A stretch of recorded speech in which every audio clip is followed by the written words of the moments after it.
Hello, and welcome to another episode of Frame and Reference. I'm your host, Kenny McMillan, and today, for episode 3 of Lens Month, here on the show, we've got Ryan Avery, the Senior Executive Vice President of Tokina Cinema.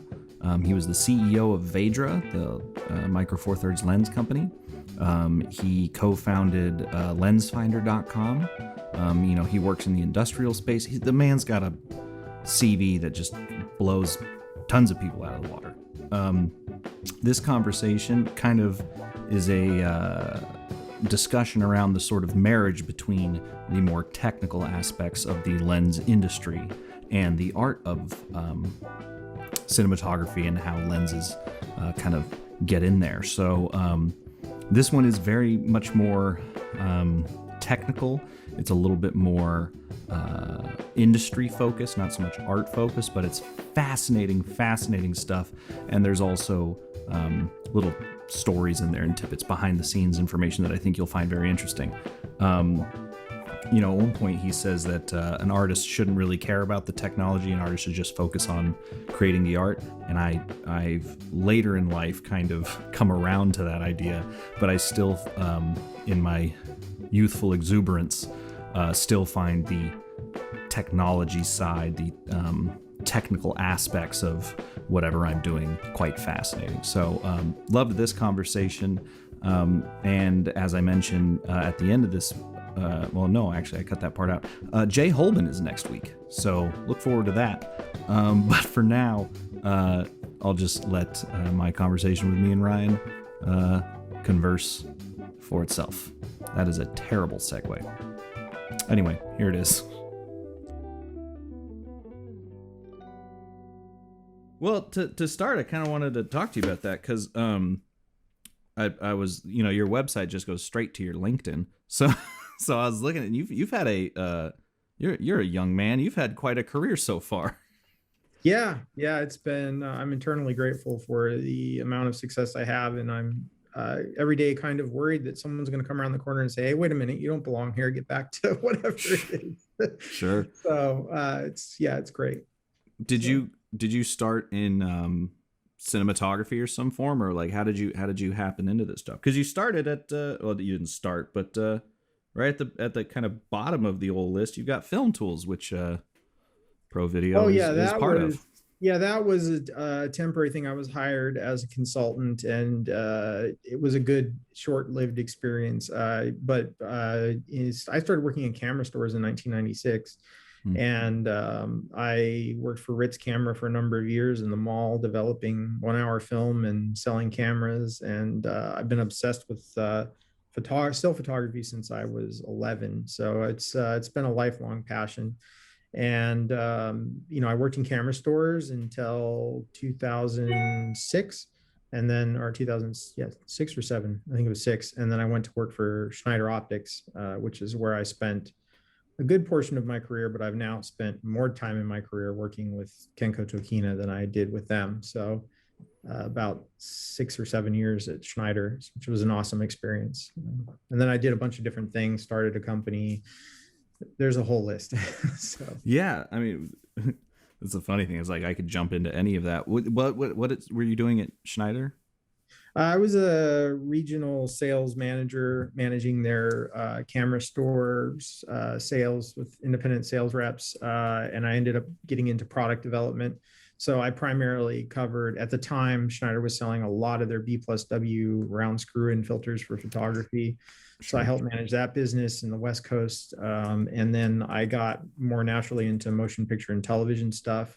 I'd never spent really very much time at all in, quote unquote, Hollywood or cinematography of much any kind. I sold DV cameras when I worked in camera stores, but Schneider Optics was really my, baptism by fire. And I was very, very fortunate to have some really nice people at Panavision and Claremont Camera and some of these other rental companies that kind of took me aside and they said, all right, I'm going to teach you what I know about the business, which was really awesome. So they were my customers, but also turned out to be really good friends and taught me a lot. And Schneider was awesome because I got to spend my entire time hanging out in rental companies, talking to DPs, learning everything I could about the business.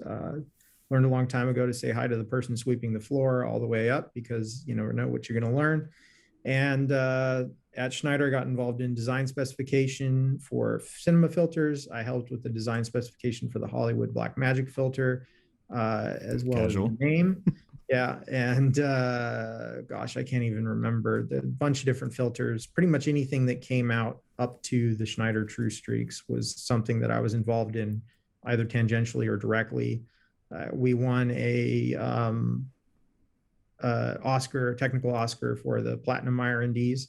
I had a front row seat to the Platinum IR&D development, the whole IR&D development. I was in that story from day one. And then I got into lenses. We did the Schneider Cine Xenar 3s, or the entire Cine Xenar line, which in my opinion are probably the most underappreciated lenses. You know, it was kind of unfortunate the way that whole thing happened, but anyone who has those or seen those, they're really incredible for Super 35. And then the first project that I was majorly involved in lens development was the Xenon full frame prime from Schneider. And at the time that finally shipped, I went to Film Tools for a short bit. And then I started the Vedra lens company, which is a whole other story. And then simultaneous to Vedra starting, I was working with Format High Tech, which was purchased by Kenko Tokina. And we started working on the Vista Prime project, which has been hugely successful. Really some of the best work team I've ever worked on. And we continue to kill it with all kinds of awesome products. And so it's a lot, but that's that. It's fantastic. I mean, that's the wealth of knowledge you must have acquired over that length of time. I mean, for you must be invaluable, but for everyone else must be a little, not intimidating, but certainly inspiring. Yeah, like I said, I mean, I'm just super lucky. I'm just, somebody who has a lot of interest in what I do. And I'm lucky to work with colleagues, both competitors and customers and friends and everything in between that share a similar passion. So it's really, really fortunate. I'm very, very fortunate. So, yeah, when you're designing them or when you're working on the teams that design them, like at Schneider or even with Vedra or whatever, what are you attempting to accomplish? And I don't mean that in like a that almost sounded pejorative, but like what's the goal? Because I guess I don't understand. I don't know personally how to evaluate how to make a lens, if that makes any sense. I don't even know how to formulate this question. I hope it, it came out correctly. I get what you're saying. I mean, first and foremost, lenses are completely nebulous and totally up to the person what they like. I mean, it's there's some really awful terms being passed around that are way overused, as far as like, one of my favorite pet peeves is paintbrushes for your camera. It's true, but I feel like it's overused, and that's no comment on the people that use it, but I just feel like it's kind of, but it is true. So I would say it's like making any product. I mean, because ultimately I'm a business person and I'm coming from a business standpoint. It happens to be something I love, so I'm very fortunate in that regard. But I'm dealing with what's gonna, I work for for-profit companies, so it's what is going to sell. And therefore it's like when they make a car, it's kind of the same thing. It's like focus groups, more or less. I don't run focus groups because the industry is relatively small. So I'm able to talk to people. I spend pretty much most of my days talking to DPs. It's just a mess of Facebook inbox and I troll forums and every other thing I can. I actually don't comment that much, but I'm in pretty much anything. You shouldn't.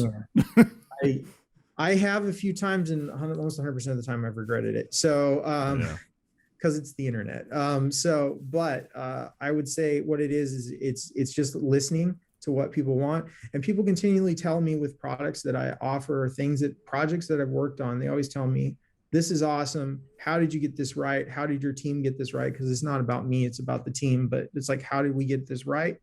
It's really easy when you listen to what people want. And so from that perspective, it's very simple. On a technical level, it comes down to there's a certain amount of art and science going on. What looks really awesome in lens design software is like Zmax and even projecting a lens or practical samples is not necessarily what people want. I think a good evidence of that is say this. I know so many people. The Red Pro primes that Red made originally, Yep. it weren't made by Red, but the P team that worked on that, they did a beautiful job. They made almost a perfect cinema lens. Absolutely nobody wanted it. Yeah. So, that's a perfect case in point. Or like the Airy Master Anamorphics. Those things are a work of art, but they're not that popular, possibly because of the price, but even on a rental, and maybe that's changed, but nobody wants a super clean anamorphic, right now. I think they will in the future, which is another subject. But so it's just listening to what they want. And then as far as the actual process of it, you have to evaluate the characteristics of an image, which are for diffusion filters. And the reason I mentioned that is to talk broadly in terms of image modification. You have, and this is also overused, but you have flare or halation, you have contrast, and you have resolution. And those things are things that a diffusion filter does.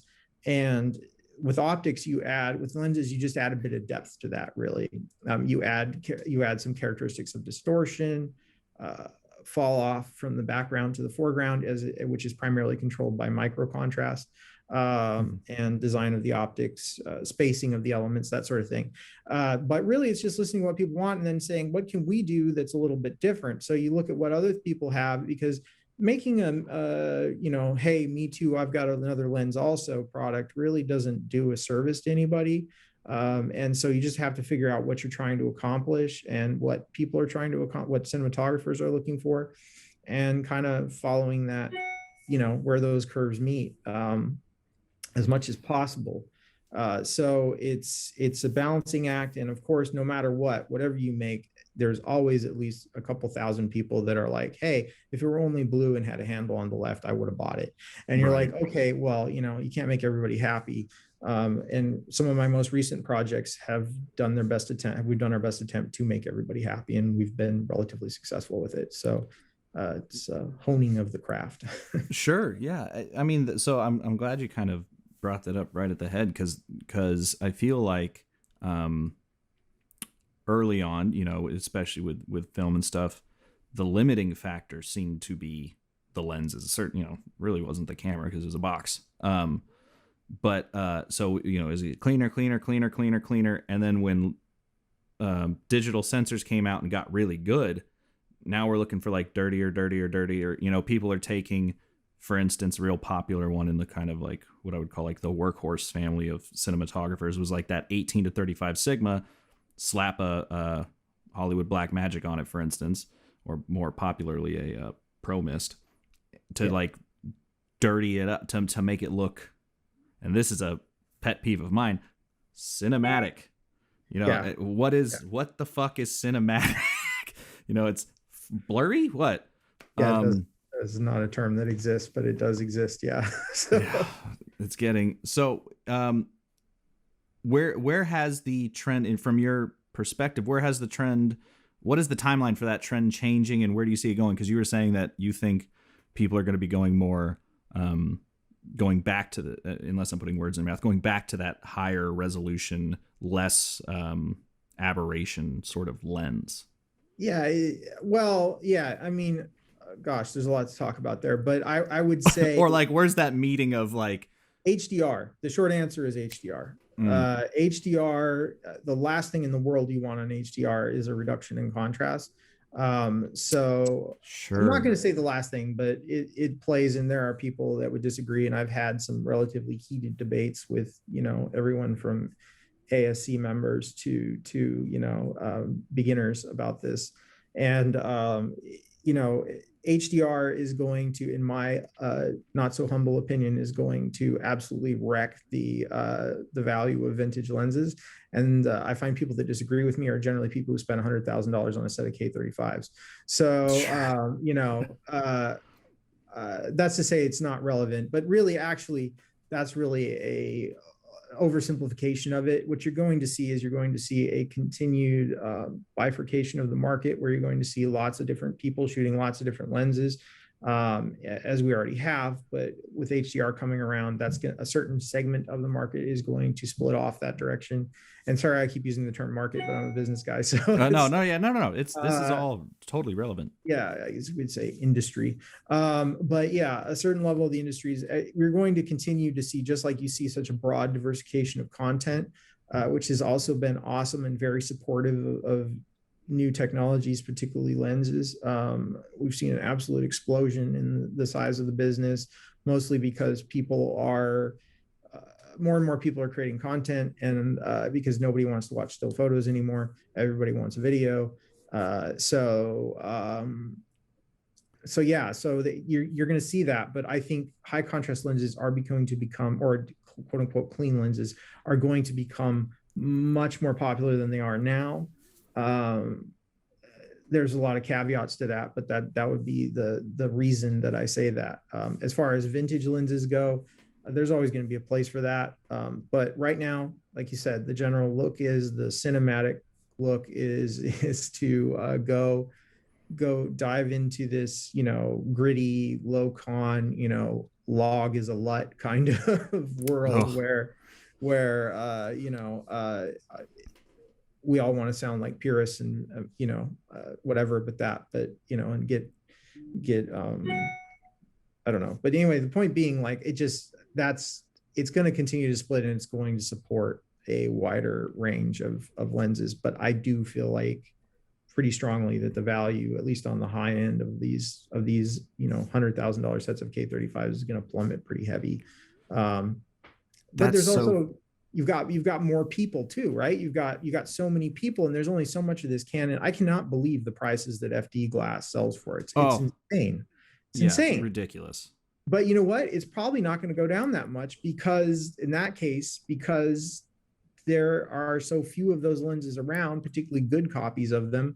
So, whatever. I don't know. Again, we're off the cart path here, but the point. No, this is all on the path. I told you these conversations are very much wherever we want to take them. It's all part of the art.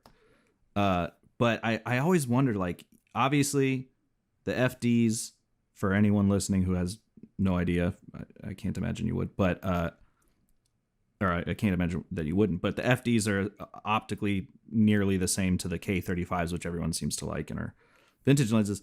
I'm wondering if that explosion, these days you can't discount the power of video-centric YouTube. Yeah. That the 18 to 35 plus Black Pro Mist seems to be YouTuber-centric. Who's that guy? Media Division puts out very involved, very well-produced videos where he's like, look, you can have K35s for FD. It's like, if we looked at eBay, was that the spike, So I'm wondering, but also, are those people ever going to work in HDR? I'm fascinated by you saying that HDR is going to not kill, but HDR is no one's going to want that, because that makes total sense. I would not have thought about that. You got to understand, though, like, my point of reference, I mean, I talk to everybody I can, but my point of reference is almost certainly towards, the really high end rental feature film. When I talk about that, because I sit on technology committees at the ASC and things. And so, all the old guys there spend a lot of time talking about this stuff. And so that's more the driver of that comment. I feel like in the short term, in the long term, I feel like, HDR could become more interesting. I feel like for more accessible to everybody as the display technology catches up. I mean, you got to realize, Red had a 4K camera in 2006. And here we are. Most people I know just barely own a 4K TV. So are you going to have a 2000 nit display in your home? The general user is going to have a reason or be forced into it by the price economics of televisions and also on mobile, because everybody's consuming things on mobile now more probably than on a large screen. So that plays into it. I will say, and this is completely anecdotal, and the sample size was like 300, but I asked Twitter, and then I had a few friends of mine who have nothing to do with the film world, comedians and sports writers and stuff, retweet the poll out. and I think it was over like 75% of people said they watch movies. I didn't say anything else, but movies on televisions. And then Right. tablets and laptops was 2, and then phones was pretty low. Yeah. But Yeah. I will say that, if it's a laptop, which I think a lot of people, is like 20%, that's only 17 inches. And then there's, like you were saying, televisions are probably more 4K displays are probably more in the computer realm, and that maybe is 23, 24, 27 Yeah. inches. Right. So I don't know if you'd agree with me, but the necessity for a 4K capture, put huge air quotes in this because there's different reasons for that, obviously, but isn't as great on such a small display.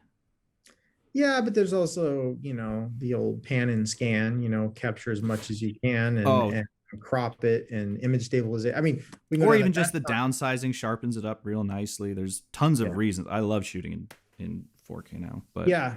Yeah. Well, we're officially, we're officially in a territory that doesn't really necessarily cover what I do, but sure. I will say, so I could probably, say a whole lot of things that'll get me in trouble there, or just, not really my area of expertise, but I do spend a lot of time looking at it and talking about it. So, and that plays into lenses, so you're correct. I mean, it's with lenses, to bring it back around, it's really about, these lower resolution lenses doesn't really matter because people aren't consuming the content on a 60-foot screen. And even if they are, it's okay to a certain level. The biggest misconception with lenses is resolution. A lot of people don't realize that in film cameras, the resolution came from the film. It didn't come from the lens. And we measure the lens to a certain extent. We measure the resolution of a lens in line pairs per millimeter. So when you project a lens in a lens projector, which some people have never seen, but you shine a light through it on a target onto a white wall, you have little hash marks, and the difference between black and white, the modulation transfer function, can you see black and white, or do those lines go gray? How many of those line pairs can you see? And it's marked on there. Modern cinema lenses are in the 80 to 140 line pairs per millimeter range at the center, and really good ones will hold a lot of that resolution all the way out to the intended format size. And so Hasselblad lenses, then that's a bad example because it's large format, but Hasselblad lenses, or Arri standard, standard speeds, or super speeds, Zeiss super speeds. I'm not certain the resolution number on the Zeiss super speeds. I haven't looked at it in a while, but pretty much all those older lenses are like in the 40 to 50 line pairs range, which is ridiculous when you consider that the line pairs per millimeter required for complete resolution capture on a like a 6-micron size sensor is over 100 line pairs. And so you're really scrubbing off a lot of resolution. Sure. I mean, is that really relevant? I don't know. But my theory has always been not that like people want a blurrier, for lack of a better term, image or anything, but I've kind of settled on the idea for now that the further away you get from reality, the more willing people are to give themselves to the story. Yeah. Then you get too far and then it's a cartoon and then people are just kind of not engaging. But like having a lower resolution or stylized lighting or whatever it may be, special colors, I think is vital to getting people invested in a story. If it was super clinical and super, it turns into a documentary. Kind of. Yeah. These days, there's super gorgeous documentaries shot by amazing DPs. Unbelievable. Yeah, I know some of the people that have shot like the Planet Earth stuff. I'm unbelievable. I cannot believe what these guys shoot. It's absolutely insane. But yeah, I think I agree with that, because even in the documentary stuff, we're pumping the colors, we're doing things to make it look bigger than reality. So that's a good point. But ultimately, everybody needs something different to a certain level. Yeah. And so to go to your comment about the Sigma 18 to 35, people go on the beginner side of the market, or people that do, passion short films and things that wouldn't consider themselves working cinematographers or working up to it. They're going to go with what the budget allows and what they know. And so that's why that 18 to 35 is so popular. Is it's kind of like, what do you shoot? Oh, I shoot the 18 to 35. And the next guy's like, and then they see some footage like, that's great. And so it kind of works like that with lenses. And that's why you see, not to keep picking on the K35s, but that's why it's kind of a word of mouth. Like, and also on the higher end, mid-grade commercials, $100,000 commercials, a lot of these DPs are almost afraid to do something that doesn't, they need a slam dunk. And so they're going to go with what they know, what they've shot before or what they saw. And that's not to make any comment on the creativeness of the DP, but there is a limiting factor there with production of this has got to look good, and it's got to, they got to get the job right the first time. So there's a lot of that going on. So and with the Vader lens company that I started, we did that. They were the world's first mirrorless lenses for micro four thirds specifically. And we benefited from a intensely loyal following of people that bought our Kickstarter and continued, and it snowballed to an incredible level of people that were kind of like the 18 to 35, where everybody's like, oh yeah, you can't go wrong. And so there's a lot of that going on. So you were talking earlier about how there are people like, we have one too, we have a lens too. And it does seem like that. It seems like there's tons of lenses out there, and it's hard to evaluate what's, I guess, real is the wrong term, but how much of these are like copies that of just other lenses, and where are they getting the optical designs, and like how are people making it so cheap? Like, you guys with Vedra are experts in your field at the time, and now obviously, but today it feels like every other day there's a new lens coming out. Can you speak to the market as in that sort of realm? Yeah, there's a very common misconception that there are teams of people analyzing Zeiss lenses and trying to make something similar. It's just not the way it works. A lot of the stuff you're seeing is photography lenses that are being repurposed into cinema. The first best examples of that were like the Zeiss CP2s and the other lenses that have been rehoused. And that's why Vedra was special, is because we actually did a ground up design. And that's been the theme with pretty much everything I've done since then, because I know it works. And in some cases, you do have ground up designs that are happening. Some of these companies have been in the optics business for a long time. A lot of it is manufactured by a different company, and a lot of the companies you see are marketing companies. So, they're just really good at telling a story. So, but no, there's not a lot of copies going on. The reason that there's not a lot of difference in the images is because a lot of it is higher contrast stuff that was made for still photography. And so you're just putting it in a new housing, slapping gear on it and calling it a cinema lens. So that's not to knock those lenses. It's just, that's why they look kind of like what they do. On the highest level that's been done fairly successfully is the Sigma, their 1.5 primes. Those are their Sigma art lenses rehoused. It's a beautiful rehouse job, but ultimately their photography lenses have been rehoused. So they have a certain level of contrast that maybe some people want, but it's not as much of a natural fall off. It's just a different look. And no matter how you market that, ultimately that's what that is. And like, again, it's not bad. It's a different look. Example, what we did with the Tokina Vista Primes is we went for a complete ground up design that is truly unique and completely different and way better quality than anything we've ever done. So, and that's not to plug Tokina or make a direct comparison, because those are completely different lenses. Most people don't realize that. They look and go, oh, it's a 50T 1.5. That's a 50T 1.5, same, not at all. But I don't know what I was saying there, but the point is, like, that's what you see in the market is these are actually, for the most part, photography lenses that have been rehoused, and or they're companies that have never marketed in the cinema space, and they're seeing such a huge reduction in the number of people that are buying $9,000 still cameras to put, $2,000 still lenses on. It's just not happening anymore on the level.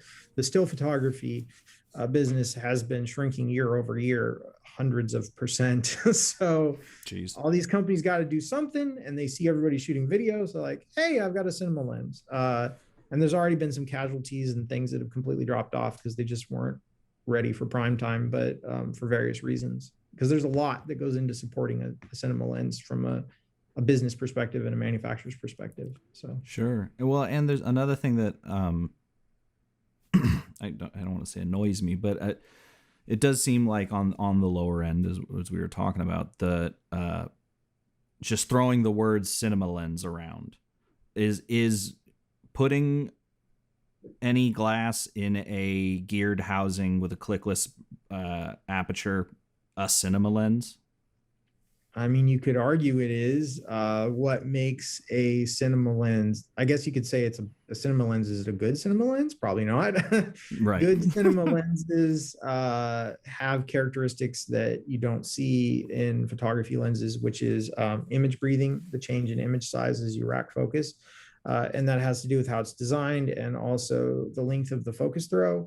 The longer the focus throw, generally, the better it is.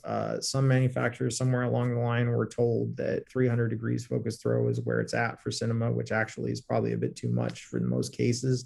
So, the length of the focus throw, because photography lenses are designed for like 15 degrees of focus throw. It wants to get where it needs to be super quick. It's not interested in what happens to the image in between those points of focus.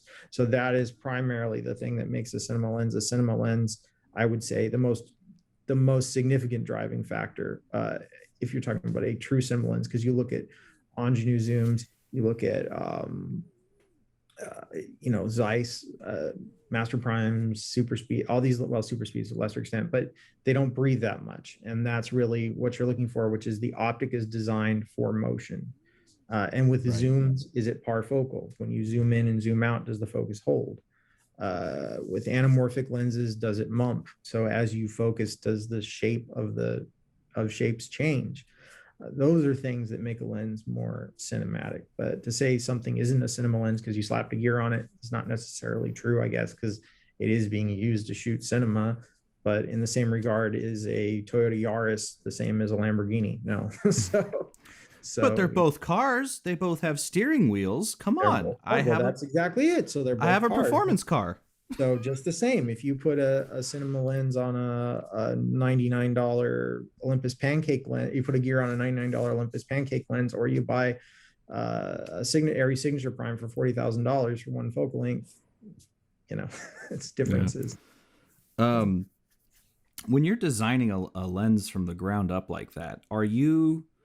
I ask all the cinematographers that come on this show, what were your inspirations? Does that come into play with a lens? Are you do the like optical groupings, or is there like a way to? Is there an analogy there?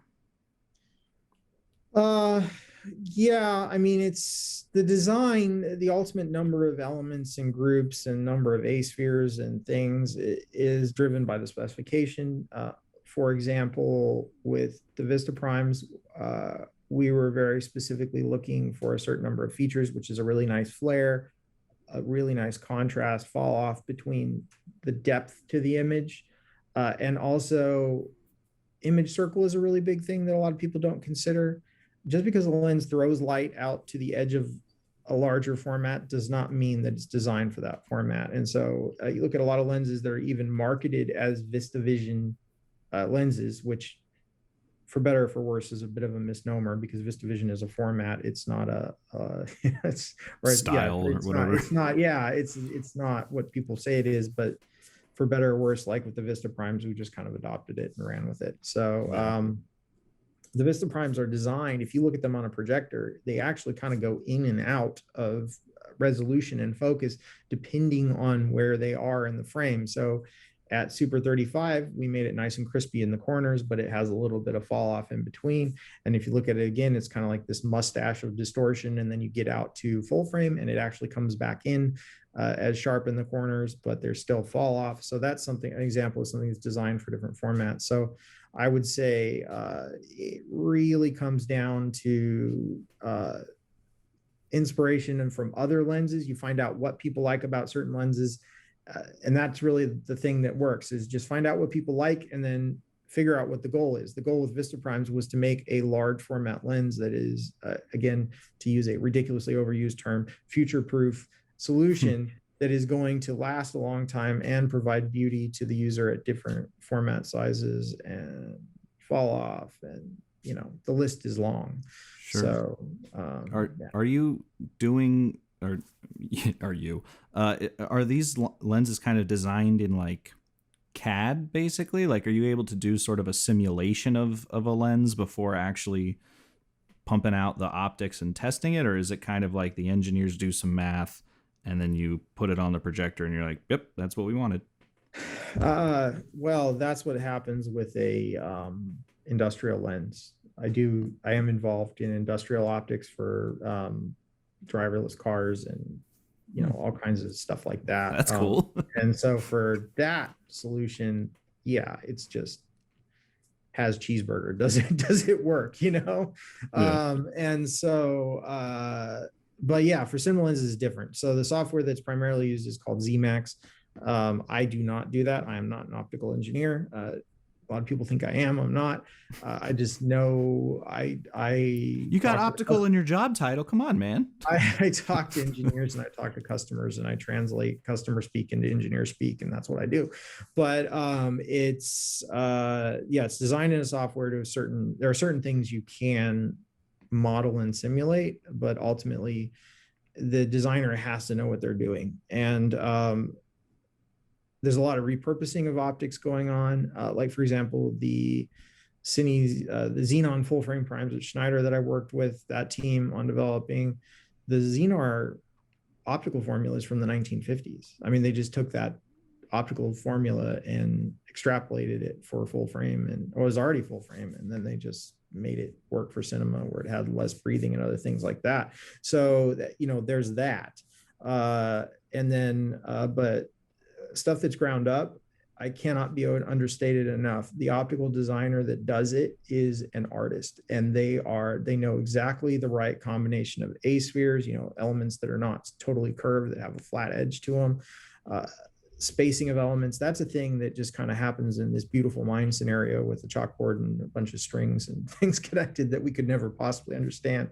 And I can honestly say the optical design team at Kenko Tokina has at least one person that is an absolute legend and does things that are absolutely unbelievable. So I'm very fortunate to be able to provide and feed that system and get things.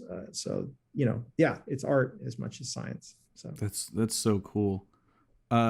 When you're talking about listening to people, like you mentioned earlier, you're part of the ASC, MyTech. Is it like MyTech Lens Council? Because I know there's like a couple. Yeah, there's a lens committee, which is primarily manufacturers and lens experts that get together and argue about things that nobody will ever see. But yeah, it is good. It serves a definite purpose. It feeds standardization of information, and ultimately has some output in form of user manuals or things like that, or at least better understanding.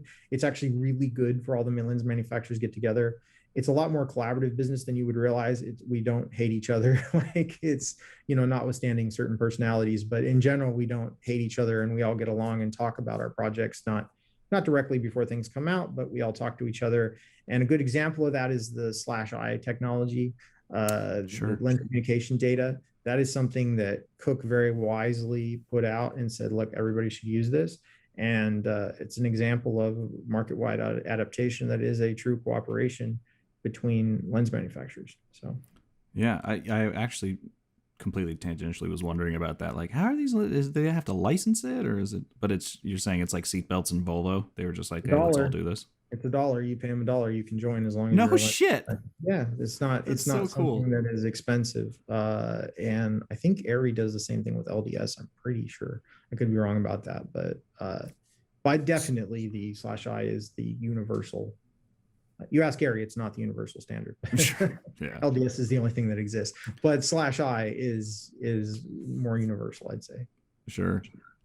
So what are those as much as you can divulge, what are those conversations like amongst the higher end cinematographers? Like, what are they looking for in lenses? What are their chief sort of concerns and wants and that kind of thing?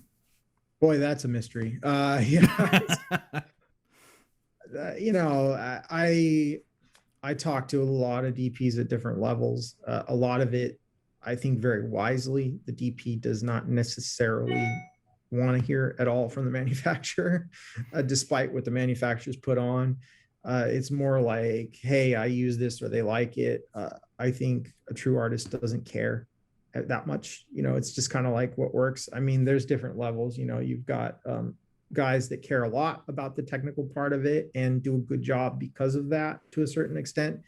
And then you've got guys that are like the fashion, like Austin Powers in you know, the movie where he's shooting and then he just throws the camera over his shoulder. Like, I've seen that. And, you know, I witnessed a guy take a master prime and run his keys over the front of the front element. Like, it happens. Like, it's, you know, sounds crazy.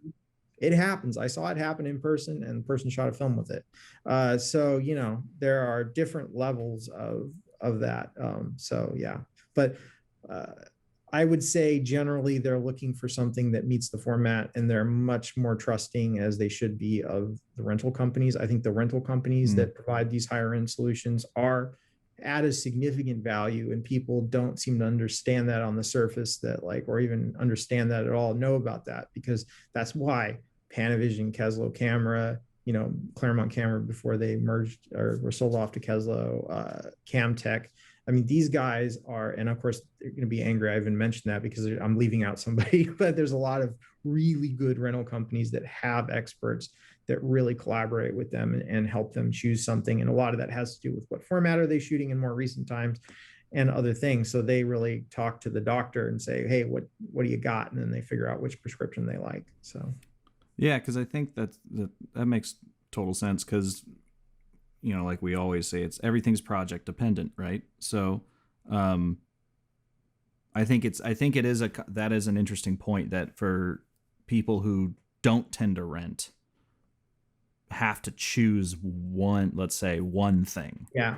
And that's tough. And so I guess in that case, your prescription, because like I was looking, you know, looking at Eric Messerschmitt's work, obviously just won the Oscar for Mank, and the Fincher team seems to have just shot Leica for the past few projects, and the reason seems to be they're neutral as hell, and they do all the extra sort of art designing the frame in post, which is something we were in film school, we were told you were never supposed to do. You always get it in camera, and it seems that David's like, nope, I don't want anything left to chance. Let's do anything artistic goes in the back end. We're just collecting data here. Yeah. And I don't know that that's necessarily true, actually, but really? On the surface, I think it's a bit reductive, not to disagree with you, but I think it's a bit reductive to the artist. Correct me, please. I don't know what the hell I'm talking about. You know, not that what you said is particularly offensive. I just think that it's a good simplification of it, and it's a correct assumption, I think. But first of all, I think the reality is most people don't understand that very few productions are shot on one particular brand of lenses. It's, you know, they'll be like, oh, like recently, what was it? Sigma was talking about, rightfully so, about the lenses being used on Top Gun, and everyone thinks that the whole film was shot on Top Gun. It wasn't. Or, you know, but then you have some shows that actually were, like Queen's Gambit with Zeiss with the Supreme Primes, beautiful film. And those lenses definitely added to the look of that. And then you've got like Tokina has been used on a whole laundry list of stuff that we don't even publish yet. But the one that's out is The Wilds on Amazon, shot on completely, as far as I'm aware, on Vista Primes, and the DP has mentioned that. So there are productions that shoot it completely, but I would say actually more than 9 times out of 10, if a manufacturer even talks about it, there's probably a mix going on there that nobody's talking about. So good example of that, the TV show House years ago. You know, sure. I don't know if most people even know about that show, but oh, come on, it was like the biggest show on television for like 8 years. Canon said like, hey, they shot this thing on the 5D back when the 5D was there. I happened to be on set the day that happened, visiting for a completely unrelated reason. And I watched the camera person throw the 5D against the wall in frustration, and they shot the rest of it on something else. But Canon was correct that some of it was shot on the 5D. So the manufacturers are not always straight up honest about that, nor should they be. I think it's just, hey, look, our stuff was used this way. And I think the onus is on the manufacturer to show what their lenses do and let that decision be made. And so you don't see enough proper lens tests. And when I say proper, I mean not shooting charts. So, you don't see enough of that going around. And that's why anything that I publish these days, like we just today released the first footage from the Tokina 25 to 75. And that lens test does not have a single chart in it. It does not show everything, but it's an avant-garde piece of fashion that shows what the lens can do. And I think that's more important. And manufacturers really need to do a lot more of that. And I don't think they understand that. They'll talk about films that used it and they'll look, hey, this and that, and the prestige, and look at this guy uses our stuff. And I just think that's kind of not totally accurate. And it needs to be more, let's produce a lot of content and show it. And that is something that I think Avery does really, really well. If you look at the stuff they've produced for their signature primes, it's fantastic. They're really showing what this stuff does. And they're not just saying this film used it. They're saying, hey, look at this.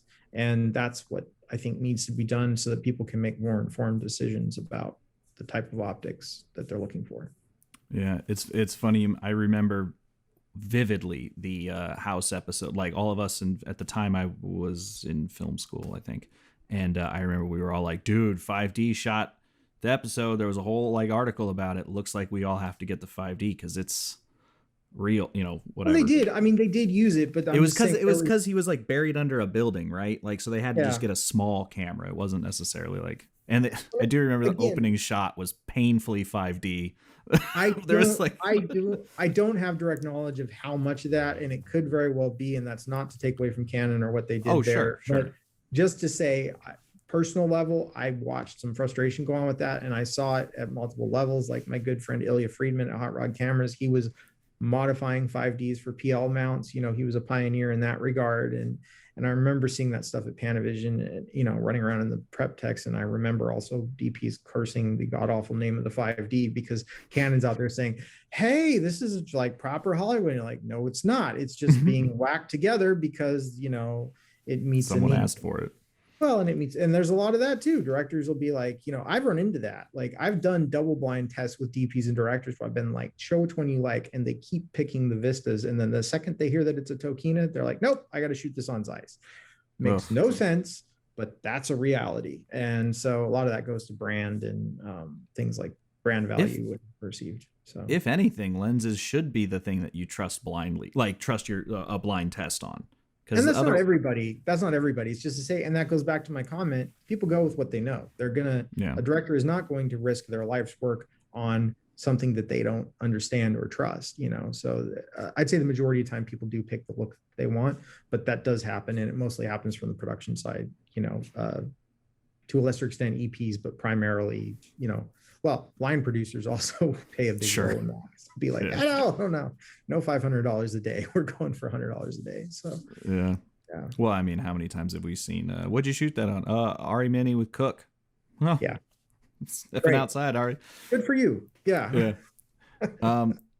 You had mentioned lens tests. How would you suggest people evaluate lenses when they're trying to find one to work with?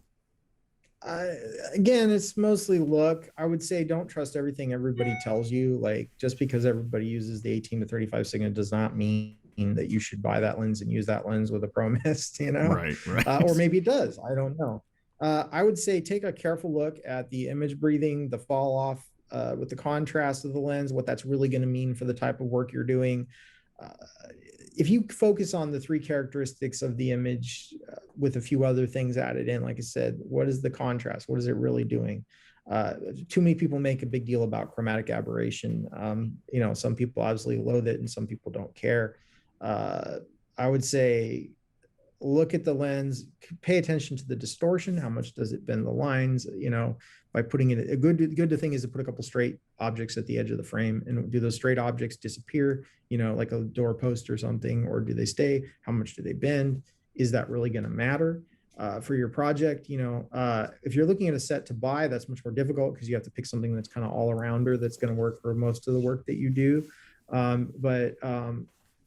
would say pay attention to those technical issues, and then don't pay attention to what other people have done with it as much, because you're not that person. And people ask me all the time, what's the best, what lens should I invest in to improve my art? And I said, go take a lighting class, take another lighting class.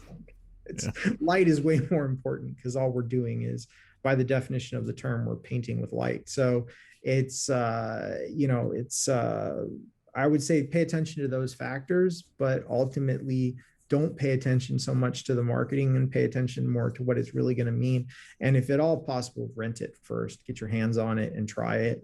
It seems, even if you're buying a $500 lens, it seems ridiculous to spend $50 a day to rent one, but it really actually is worth it, because at least you know what you're getting, and can try it. And in the short of that, well, you can't rent it, look at the footage. And that's why I continually encourage all my colleagues, other manufacturers, to make real stuff that you actually produce, or at least cut a reel with stuff that your owners have used and shot, and make it work that way. So I mean, I certainly know that when I got to the point where I was actually getting some form of budget to shoot something, rent once you're using someone else's money, rentals don't seem so scary. You know? I mean, it can, that's a ridiculous statement, but I mean, like, for a $50 a day lens and it's a 1-day shoot, okay. Like, I'll eat the $50 cost. I don't need to get my day rate. I'll hack $50 if I need to test this out and make sure it, if it's appropriate, Yeah. I know we're coming up on time here, but I was wondering if, what you're excited about in the future of kind of lensing technology, and what are some things you're excited to see left behind, if any? Oh gosh. Well, I'm excited to hopefully see photography lenses whacked with gears on them to kind of be properly put in their place and properly identified. That's not, again, it goes back to art, but things I'm excited most in the future is, again, the implementation of HDR and what that's really going to mean. And I guess that's more of a comment on advancement of the craft and the tools that we use. And I'm excited, yet probably scared to death of the concept and reality of planoptic photography, where light wave cameras will be capturing everything, and you can change the depth of field and the perspective and every other thing you want. Happening? I remember that project from it's coming a while hard. ago. It is coming hard. Most people don't realize it, but it is coming for you sooner than you realize. Wow. So I would say that, at the risk of sounding ridiculous, I actually think that what I do today will probably be a bit like selling buggy whips in year 2000, like, for horseless carriages. It's like, it's really, advancement of technology and artificial intelligence and everything is going at a breakneck speed, and people don't realize that it's coming for you. And this is like really almost destructive. It's not going to change what I do or what you do anytime soon, but it's coming sooner than people realize. And I've been fortunate to be involved in a lot of industrial applications that have used this technology, and I see it could be quite easily adapted to cinema and totally wreck what most people's concept of cinematography is. And what's the intersection of that with virtual reality and alternative reality and all that? Okay, like what you were saying about, can we make it real? I think we can. Is it going to take a while to get there? Absolutely. But to say that you shouldn't invest in a set of a camera or a set of lenses or lights or whatever, this is ridiculous. You should do it because it's a ways off. And even if it does happen, it's going to happen first at the really high end, and then it will trickle down. Right. So we got quite a ways. If it's coming from the industrial level like that, those are the people who have the money to do something like that, Yeah. So, but I would say I'm most excited for that. And I'm going to do my best effort. Hopefully I'll be retired by the time that it becomes like a real reality, but I think it's going to be sooner than that. Reading about it on your tablet on the beach. Yeah, right. I'll just, okay, great. So I would say that's probably the most exciting thing that I think nobody is really talking about that is actually coming. And I think a lot of people aren't talking about it because they have a stake in things staying the same. And like on a simpler term, like sensor level density, for example. I was having a couple conversations with some good friends recently that the need for standard neutral density filters, and this is coming from somebody who sells and manufactures neutral density filters, is probably going to go away to a certain level pretty soon. On the high end, it's probably a lot sooner than people think, where ND filters are just going to be like, what are you talking about? The sensor takes care of that. So, yeah, that's built-in NDs are just at the moment, built-in NDs in a camera are a requirement for me. Like, right. But I'm not talking about built-in NDs. I'm talking about the sensor, like the sensor does it. Built-in NDs, in my opinion, are great, but they have some problems. They have color shift issues. Variable neutral density is a whole nother issue. I mean, I could go on and on. That's a whole other filter thing. But, so yes, I'm excited for Planoptic. Unlike, I think, a lot of people, there are certainly some visionaries that are interested in it. And I'm not saying I'm visionary. I'm just saying that I really see that coming. And I think I'm trying to figure out the implications of that for what I do, and not for what I do from a perspective as a for-profit businessman, but what I do as a supportive person to the industry and providing solutions, because right now nobody cares about the application of that. People will. And what do we do to make things better? There are going to be needs in that field that are going to need to be met. And there's still going to be need for design specification and things around that. So I'm excited for that. Totally. That's wild, because I remember it was the Lytro from forever ago, and then it died out, and I was like, well, guess that's the end of that. I had no idea that was still kicking. That's cool. Yeah, definitely. I know that's coming. We'll definitely have to have you back on to talk about that when that gets further along. When I have more to talk about right now. Yeah, right now there's not a lot to talk about. It's just, I mean, there is things to talk about, but it's not. Yeah, here or there. Sure. And finally, for people who want to learn, I don't know if this is too wide open of a question, but for people who want to learn more about optics in the realm of cinematography, do you have any suggestions of maybe books or resources or anything that they could get into to get a better handle on that element of the craft? Yeah, so one of the ASC members, a friend of mine, Jay Holben, is going to be publishing, and Christopher Probst, they're co-publishing a book that is about every single cinema lens pretty much ever made. And it was this insanely massive undertaking. And while it's more of I think it's going to come out at the end of the year or something, while that's more of a technical resource, that's certainly going to probably be the Bible on lenses for a while. And then as far as other resources, I don't know to the level, but Larry's website, Shot Deck, is sure. Great. I don't know that references lenses. To a lesser extent, Shot on What is good for reference of titles. But as far as learning things, probably honestly, a lot of the Facebook forums that are out there where lenses are discussed, or resources, it's very diffused, let me say. And so cinematography mailing list, CML, is great. Yep. A lot of people don't know that one. You just got a lot of people providing excellent insight on there.